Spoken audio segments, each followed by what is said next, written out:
Hi folks, here we go again. Out here, I'm not kidding. I'm gonna film all them kids and the lessons, and this is the way it's gonna be. All right, we're gonna turn around now and take a look at the kids coming off the hill. There we go. They're coming down as groups. We're gonna have about 3 of us teaching them. And of course, we're gonna be putting this on YouTube. So, here we go. Okay, I'm going to ask you guys not to go in front of me on the trail. Yep. We're going to start down there in just a minute. Before we go down there, I want to talk to you about one thing. I'm going to tell you something about my dad. My dad was very smart, but he was not the coolest dude. And he used to do something when he went in the woods, and he went in the woods a lot. He would take his pants legs and go like that, fold them over, and put them inside his socks. I thought that was the uncoolest, dorkiest thing I ever saw. But then I've had Lyme disease twice. And this keeps ticks from crawling up your pants legs. So if you have socks and long pants legs, it's not a bad idea to tuck them in like that. It was. I remember. Okay, we're going to go down on this side right here. I don't want to get Lyme disease, but I have joy. It's a good thing you can get it. But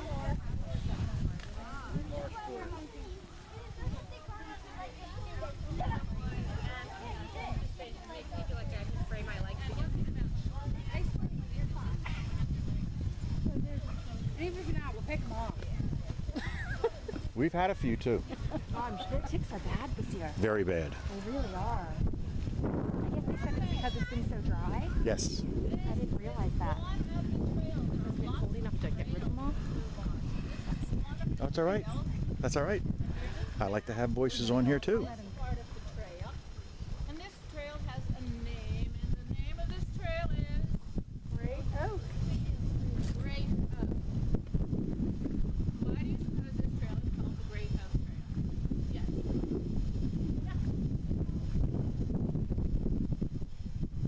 Maybe if you guys, when you guys find the Great Oak tree, point it out. Okay? And if you don't, I'll point it out. I'll bet you. Nope. That one's about this big around. The Great Oak. Much bigger. Makes that one look like people swimming here. There's a swimming beach right up the way a little bit. This one is not poison ivy. I can tell that because see how shaggy it is? That's grapevine. Poison ivy in a tree looks like a hairy rope. So if you see something in a tree that looks like a vine growing up it, and it's hairy, that's poison ivy. Something else I want to show you is this stuff right here. I'm going to give you a little lesson, and a little grammar lesson. Do you know if I say I run, that's a verb? Run is a verb? Yeah? An action word? Okay, keep up, don't pass, but keep up. Okay, if I say he's a runner is the same root word, right? Run, but it's now a noun. Okay. Mom, right there. That's I don't know. A few different places, and each place we're going to stop, we're going to talk about a different thing. And I think you all have a pretty good idea what we're going to talk about here.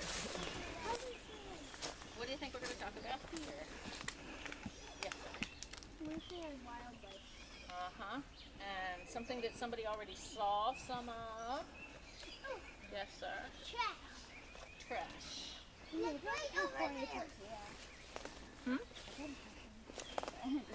There's a piece of trash over there.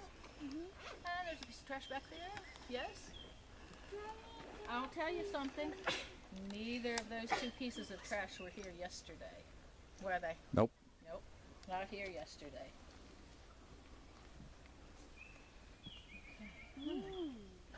Yeah. Looks like a little trash can. Put your hand inside the bottom. Stick your hand in the trash can. Oh God. There you go. stick your hand in my trash. Be careful if you're sticking your hand someplace where you can't see what's there, because who might be in that trash can? I know. I keep my trash can in my barn, and when I go out to put things in my trash can, I always look first. Okay.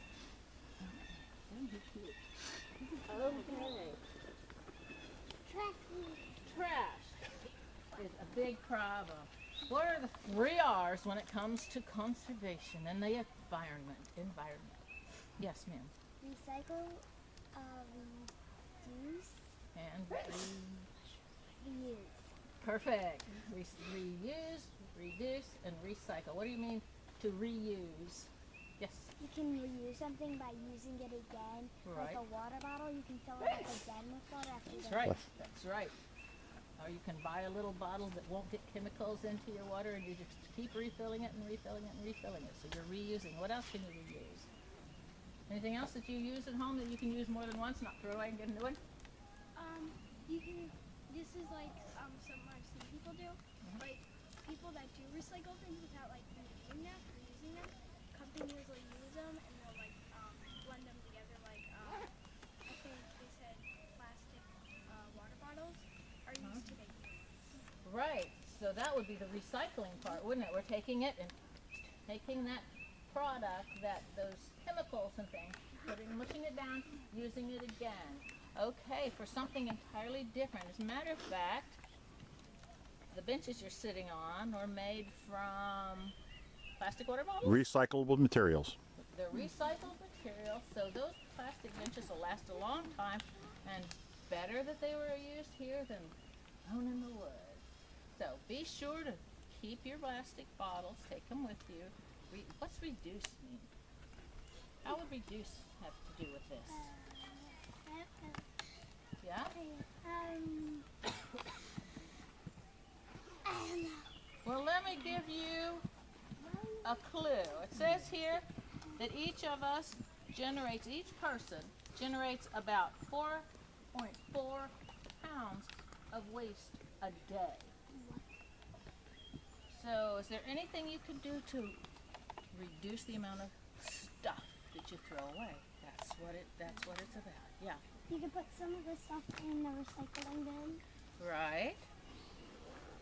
Right. Yeah. You can reuse some of the stuff for other things. Okay. Pennsylvania residents generate almost 25,000 tons of household waste every year. Isn't that amazing? Yeah. That is just amazing. And we can reduce air pollution by 25%.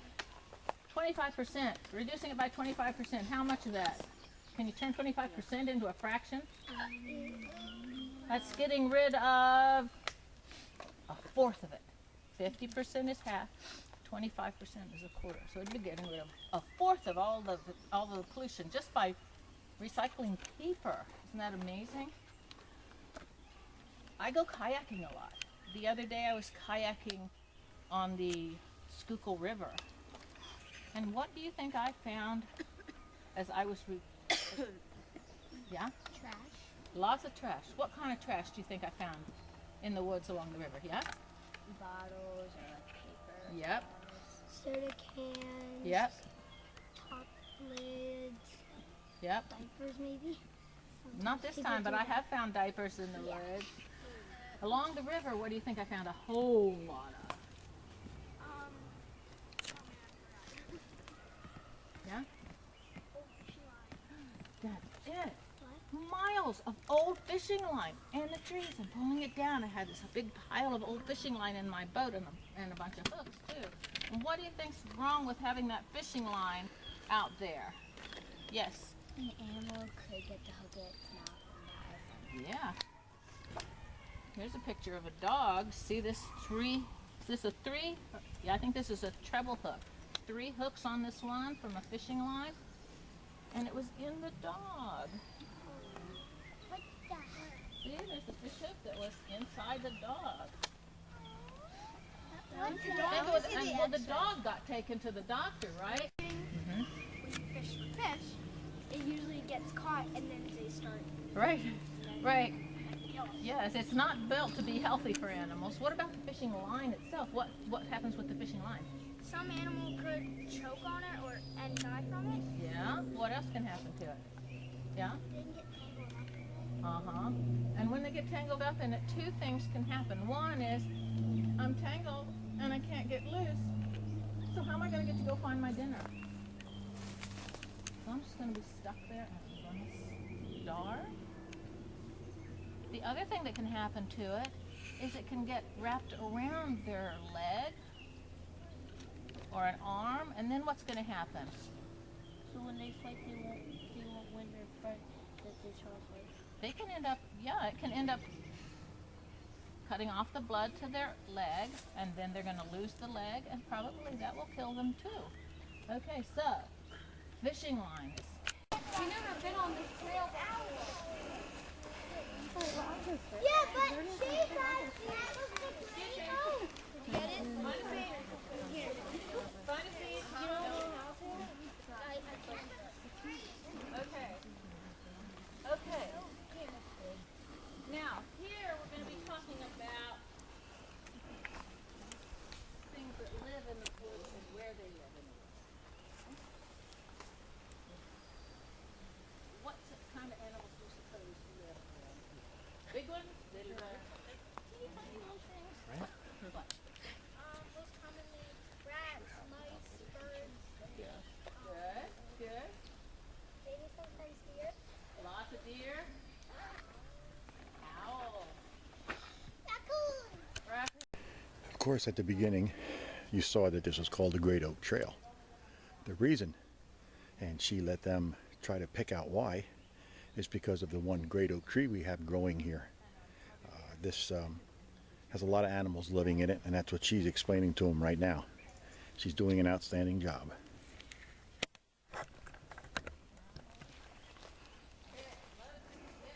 That's the great oak right there.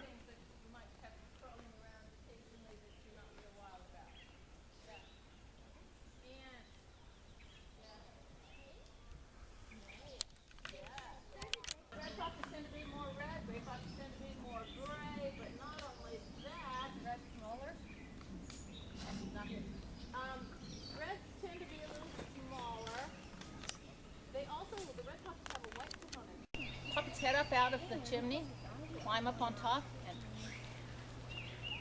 sail over to a tree. Climb to the top of the tree, glide over to the tree behind it across. It's so cool. Here's something else that lives in this tree. What are these guys? Yeah, what kind of birds do you think these are? I'll give you a clue.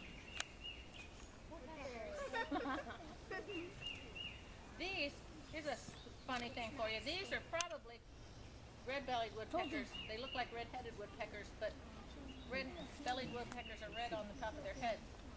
But red-headed woodpeckers are whole headed. Very confusing. Okay, it's great because it's like the biggest one we've got. It's a red oak. It's like the biggest one we've got. Not only that, it's been here for a very long time. Ever heard of some guy named Washington? I eat them all. See in these woods lately? What?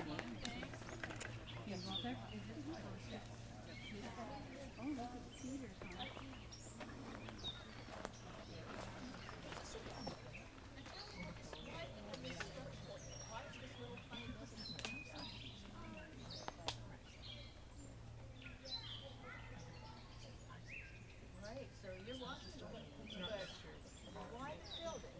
I mean, the feeders help the birds. Why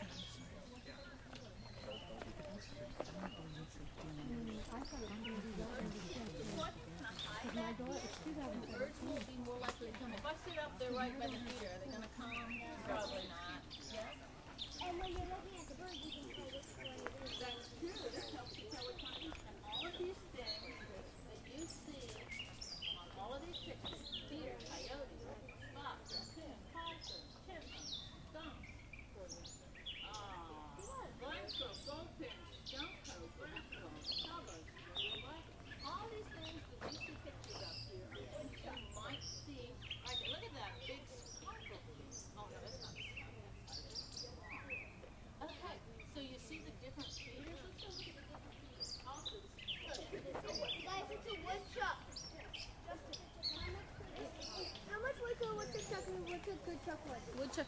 what a woodchuck would.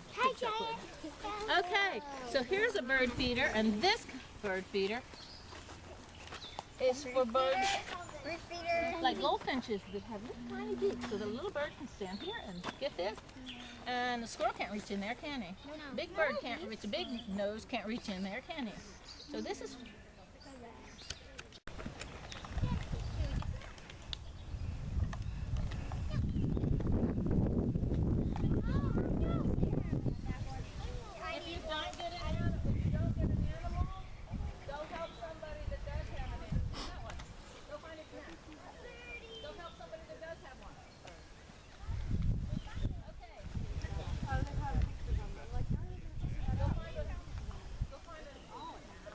We use this as an interactive with the kids. We let them get out there. A lot of little stuffed animals that look like they belong in these birdhouses. And they have to look on the front. On the front of each birdhouse, we have what belongs where. Look at that. What'd you find? It's a bat, right? Yeah. That's where it belongs. That's a bat box. Do we gotta put it up there? Well, how do the bats get in there? Do you know? come here. Yep, from up underneath. That's right. Here. You're over here. That's what they said. They're like, yeah, a deer. They can take down a deer. Okay, I'm going to go around very quickly. This is a wood duck. You'll find these houses around in the woods around the lake, and it's got this on it. What's this for? What do you think? To keep those squirrels out. His hole is way up high, and it's nice and big so he can get into it. This guy, Flicker, he's a kind of a woodpecker. His hole's middle size. Okay. Look at this one. This is cool. This one might even be standing out in the water.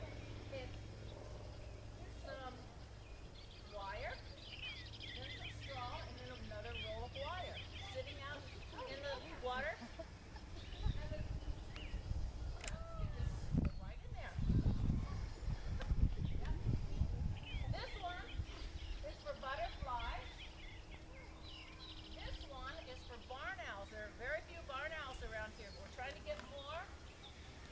We're trying to get more barn owls, and people put these up on barns or on silos. Trying to get one on my silo. Okay. This hole is over here. Look, he's really been eating on this. He's shredded now. Now, he needs a bigger hole because he's pretty good size. This one is an American kestrel. An American kestrel can fly about 200 miles per hour. He's got great brakes because he doesn't when he gets there. And his hole is fairly good size. What do you think? He's the littlest tallest. So what do you think he eats? Seeds? Mice and things like that, and small birds. This one is for squirrels. His hole's way up high. Squirrels also like to live in hollow trees. They also like to make nests up in trees. Sometimes you look up in trees and see what looks like a wad of old leaves in a tree. That's a squirrel nest. If everybody watches when we leave here going down the trail, you will see a squirrel nest in one of the trees. So you got to keep your eyes open. Show us when you see the squirrel nest up in the tree. This is a bluebird bug. We used to have lots of bluebirds when we had lots of little farms. Now not so many bluebirds. Bluebirds like edge of a field. You mean bluebird or bluejay? Bluebirds. Bluebird. Red, blue on the back, little rustic tummy, little and pretty. Much smaller than a blue jay. Yeah, great. So we're trying to attract them so people will put these up around their yards and fields. This is a wren house, and wrens are just little tiny guys. See how big the hole is for the wrens? Just tiny. Now, why do you suppose a wren wants a tiny little hole, yeah? So no one else can get in. Birds like to have a hole that's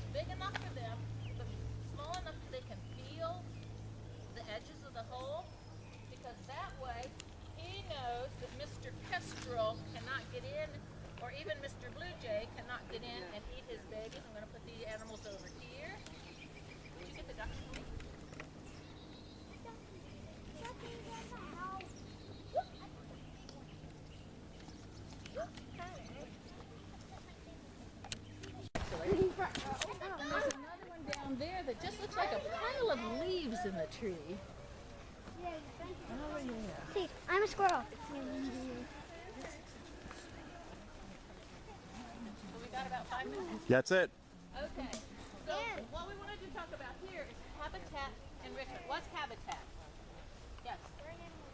Where an animal lives, or where a person lives. Your habitat probably looks like a house. Okay. So this is talking about what we do to help the animals out. You see how it's all messy and scrambly in there? That's on purpose. As a matter of fact, sometimes they even bring things that they cut out of the trails, like brush and stuff you cut out of the trail. Stick it in there. Makes great places for animals to live, great places for animals to hide. See this field down here? We'll see when we walk down the hill. It goes way out across the hill. Those big things in there, especially for the animals.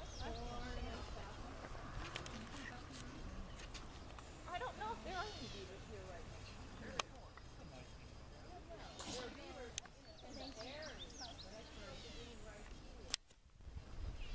This is an animal that's very rare.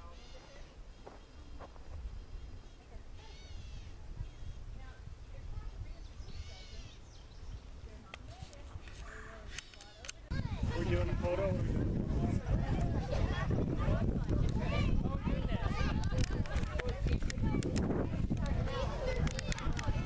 Okay, that's really about it. That's the total tour of the Oak Trail. Took all the kids around, met up with another group. Now they're getting ready to get back on the school buses and get out of here. So I believe we have 1 or 2 more groups coming out. I'll get a still picture of them and insert that into the video. And I'll remind these guys about being on YouTube tonight. What? Yes. Here, wait. See? Now don't get so close. You guys are going to be on YouTube tonight. We're gonna be on YouTube? Yes. Wait, what do we have to type in? Type in Blue Marsh, Boyertown.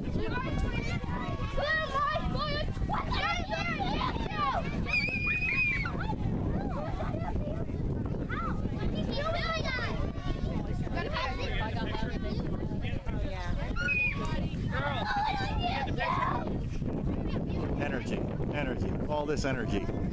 I wish I had half of it. All right, I'll clear for now. Close this film out. Put it on YouTube. It'll be on by tomorrow. And of course, you can see what the parents are doing. Taking pictures of the classes. I think we're still missing a group or 2. Yeah, we're missing 2 groups yet. They should be coming out of the woods any minute. But there you go, parents with their cameras. Well, okay, folks. We're done with the hike. I come over to do a little geocaching. As you can see, I got Blue Marsh behind me. The lake. It's very pretty. Wanted to end this away from the kids, all that yelling and screaming. You can see they enjoyed themselves. Gave us a good geocache on this side to find. Got to use our heads a little. I'm waiting for a friend of mine to come over. Of course, that's Rentel, the brain. See if we can't figure this out together. But I wanted to get on here and finish this thing and say I've learned a new phrase. It's called STOP. S-T, S period, T period, O period, P period. It stands for stop, think, observe, and plan. Good little phrase. I'm going to start using it at the beginning of all my videos. But of course I end them by saying stay strong, patient, and trust your journey. Thank you everybody for watching. Hope you enjoyed it.